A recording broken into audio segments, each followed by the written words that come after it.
Do you want to fly on a plane made by a company whose CEO just resigned over safety issues?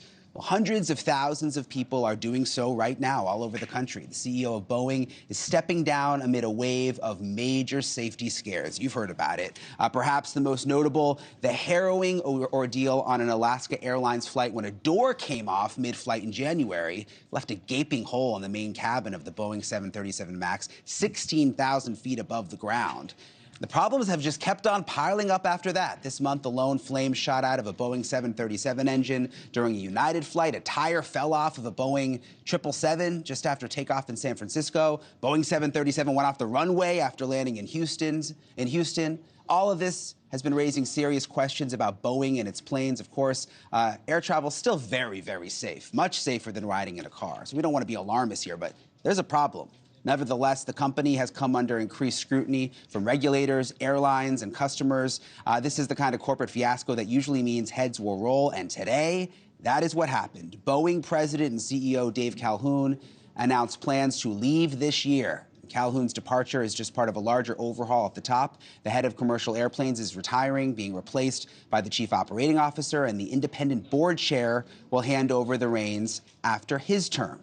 Executive Director for the Foundation for Aviation Safety and former Boeing senior manager Ed Pierson joins us now.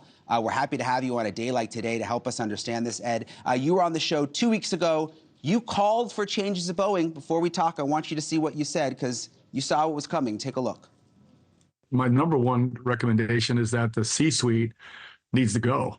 I mean, they are crushing the company. They're allowing the company, one bad thing after the next.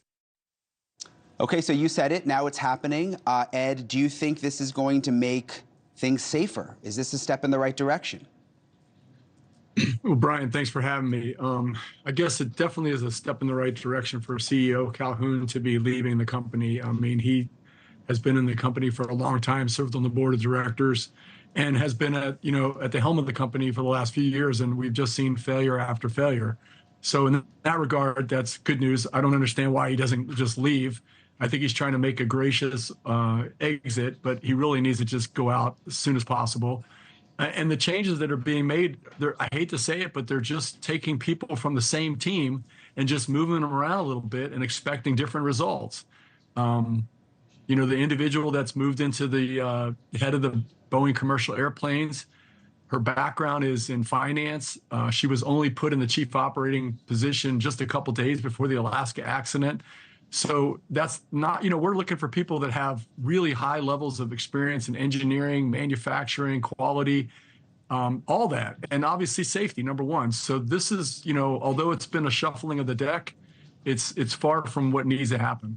Yeah, and everybody talks about this Alaska Airlines situation. We've got the picture there when the door plug blew out.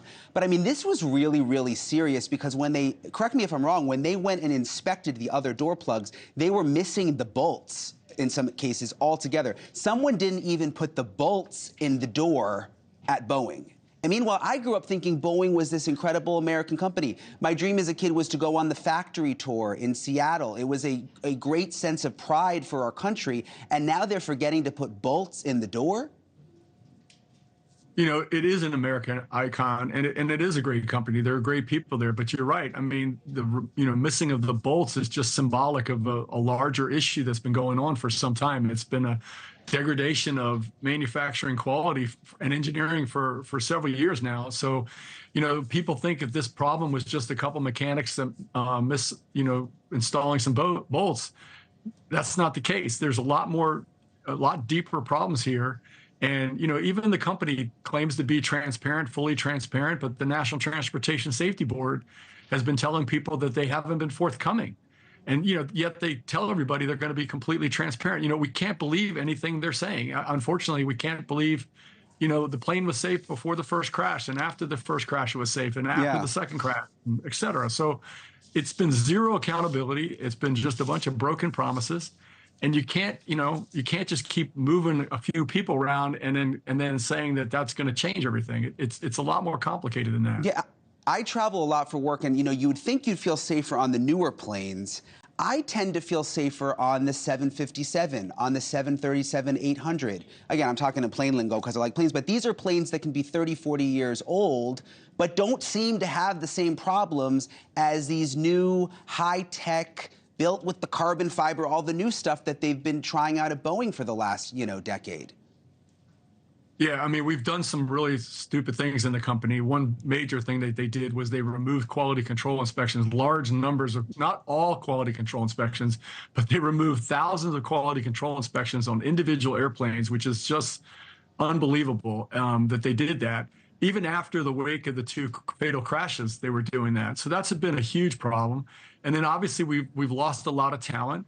And the people that we bring in, we need to do a much better job to train them. The company needs to do a much better job to train them and support them. But, I don't think that the C-suite people look at the people on the front lines as valuable as they really are. I mean, that's the backbone of the company. And we don't see that in their actions. Thanks so much for watching. Go to joinnn.com to find NewsNation on your television provider.